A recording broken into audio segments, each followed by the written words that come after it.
Hai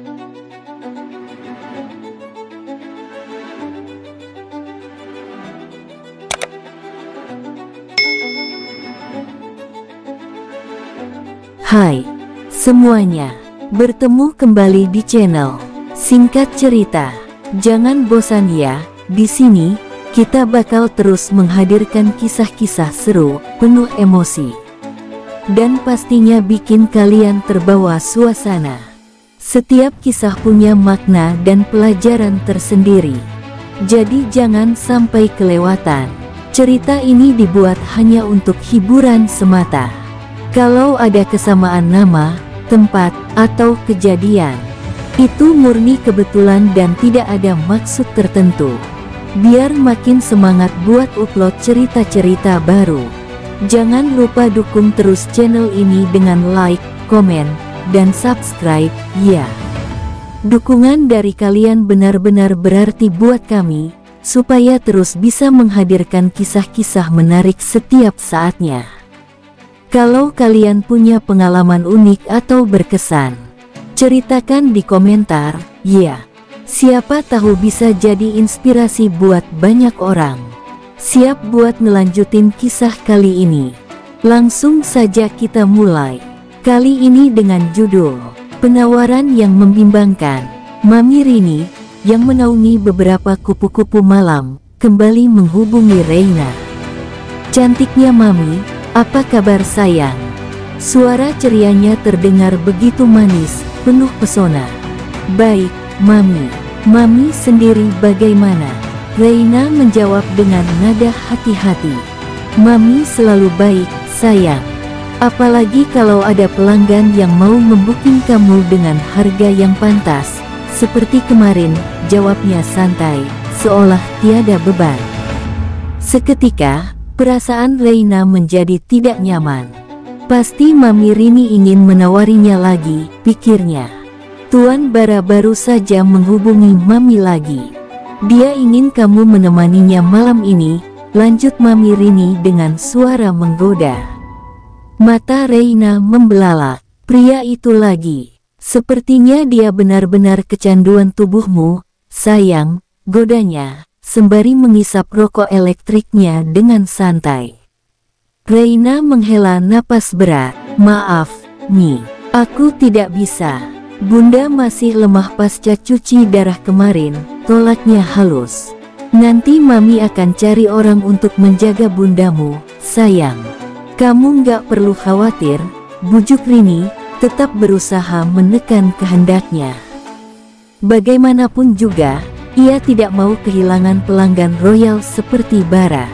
Mami, aku, pikirkan lagi ya, cantikku.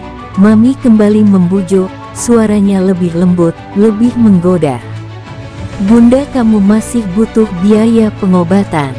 Aku tahu uang dari Tuan Bara kemarin cukup untuk saat ini. Tapi besok, lusa, bagaimana, sayang? Suaranya terdengar seperti bisikan iblis yang manis. Reina terdiam. Beri aku waktu untuk berpikir, boleh? Oke. Besok kabari Mami, ya. Iya, Mami. Baik. Reina menutup panggilan, napasnya tersengal, dadanya terasa sesak. Sementara itu, setelah selesai mengajar di salah satu universitas swasta, Bara kembali ke kantornya. Statusnya sebagai CEO tak menghalangi hobinya mengajar. Namun hari ini, pikirannya tak bisa fokus. Baru saja Rini memberinya kabar bahwa Nona Reina, kupu-kupu malam yang begitu didambakannya, tidak serta-merta menolak, tapi meminta waktu. Bara mengusap wajahnya kasar. Hasratnya tertunda. Kepalanya pening. Bara melemparkan ponselnya ke meja dengan kasar. Matanya menatap layar yang masih menampilkan pesan dari Mami Rini. Dia tidak langsung menolak, tapi minta waktu. Jari-jarinya mengetuk meja berulang kali. Perasaan itu kembali menghantamnya, campuran antara keinginan, obsesi, dan frustrasi. Bara bukan pria yang biasa menunggu. Dalam dunia bisnis, dia terbiasa mendapatkan apapun yang diinginkannya, secepat mungkin. Begitu pula dalam urusan wanita. Tapi Reina berbeda. Dia menarik napas panjang, mencoba meredam amarah yang mulai membara dalam dadanya. Apakah Reina sengaja membuatnya menunggu? Apakah ini cara halus untuk menolak tanpa benar-benar berkata tidak? Atau mungkin dia memang membutuhkan waktu untuk mempertimbangkannya? Sebuah pikiran liar muncul. Jika Reina benar-benar membutuhkan uang, mengapa tidak langsung menerima tawaran itu? Mengapa harus ragu? Atau apakah ada pria lain dalam hidupnya? Bara menggeram pelan, tangannya mengepal. Tidak, dia tidak suka ketidakpastian. Apalagi jika itu menyangkut Reina. Dia bangkit dari kursinya, berjalan ke arah jendela besar kantornya. Dari ketinggian lantai atas gedung itu, kota tampak begitu kecil, seperti bisa ia kuasai dengan satu genggaman. Tapi anehnya, satu wanita justru berhasil menggoyahkan egonya. Matanya menyipit. Baiklah, Reina. Aku akan menunggu. Tapi tidak terlalu lama. Dalam pikirannya, menunggu bukan berarti menyerah. Justru sebaliknya, ini adalah awal dari permainan yang lebih besar. Dia tidak ingin sembarang wanita. Sejak pertemuan pertama, dia terobsesi pada Reina. Awalnya sekadar pelampiasan, tapi kini berubah menjadi candu. Sekali menyentuhnya, dia ingin lagi dan lagi. Bara mengerang kesal. Hanya membayangkan lekuk tubuh dan desahan Reina saja, darahnya sudah mendidih. Apa yang kamu pikirkan, Nona Reina? Gumamnya, masih frustrasi. Malam itu, Bara pergi ke klub malam bersama teman-temannya. Akhirnya, sekarang lo bisa sebebas merpati. Seorang teman bercanda. Bara tersenyum tipis, meneguk minumannya. Dulu mana ada waktu buat ikut kumpul begini, tambah yang lain. Nyatanya dia takut sama Arumi, sindir temannya, menyebut nama mantan istrinya. Stop bahas wanita jalang itu. Suara Bara terdengar dingin, matanya menatap tajam. Obrolan pun terhenti. Malam semakin larut, percakapan mereka tetap berkisar pada topik yang sama, wanita dan pergaulan malam.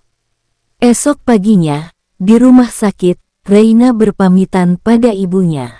Bunda, aku berangkat kuliah dulu, ya. Hati-hati di jalan, sayang, pesan ibunya lemah. Iya, Bunda, aku tinggal sebentar, nggak apa-apa, kan? Nggak apa-apa, sayang. Di sini banyak dokter dan suster. Reina mengangguk, meski hatinya berat meninggalkan ibunya sendiri. Dengan motor matiknya dan penampilan ala mahasiswa biasa, Reina pun berangkat ke kampus. Beruntung, jalanan tidak terlalu macet. Ia tiba tepat waktu. Saat hendak masuk lift, pintunya hampir tertutup. Tunggu, serunya, sedikit berlari. Beruntung, seseorang menahan pintu dengan tas ranselnya. Reina menghela napas lega. Terima kasih, ucapnya tulus. Sama-sama, jawab suara itu tenang. Reina menoleh. Dora, ketua BEM yang terkenal dingin namun karismatik. Pria yang diidolakan hampir semua mahasiswa. Jantungnya berdegup cepat, seakan lift itu kehabisan oksigen. Saat berhenti di lantai berikutnya, mahasiswa yang hendak keluar berdesakan, tanpa sengaja mendorong Reina hingga tubuhnya menabrak dada Dora. Reina tersentak. Dora dengan refleks memeluknya, melindunginya agar tak terhimpit. Beberapa pasang mata menatap tajam, terutama para mahasiswa yang mengidolakan Dora. Sadar akan posisi mereka, Reina buru-buru melepaskan diri. Dora menatap mahasiswa lain dengan tajam. Kalian sudah mahasiswa, tapi masuk lift saja nggak bisa teratur. Seketika, semuanya terdiam. Saat tiba di lantai 5, Reina bergegas keluar. Terima kasih, ucapnya sekali lagi. Dora hanya mengangguk. Pria itu memang terkenal pelit senyum, tapi kinerja tak diragukan.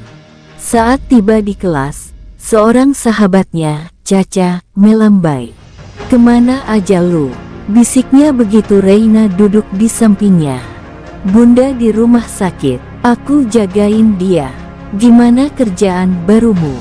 Enak nggak?" goda Caca dengan seringai nakal. "Apaan sih, lu?" bisik Reina, mencubit lengannya. Caca tertawa kecil, tapi langsung terdiam saat dosen galak mereka berdehem, menegur kebisingan di kelas. Reina menghela napas. Hari ini baru dimulai, tapi pikirannya sudah terasa begitu penuh. Oke, terima kasih banyak untuk semua penonton yang masih setia di kisah ini. Mungkin cukup dulu untuk kali ini. Jangan lupa like, komentar, dan subscribe ya, agar tidak ketinggalan video berikutnya. Sampai jumpa di konten selanjutnya. Bye-bye.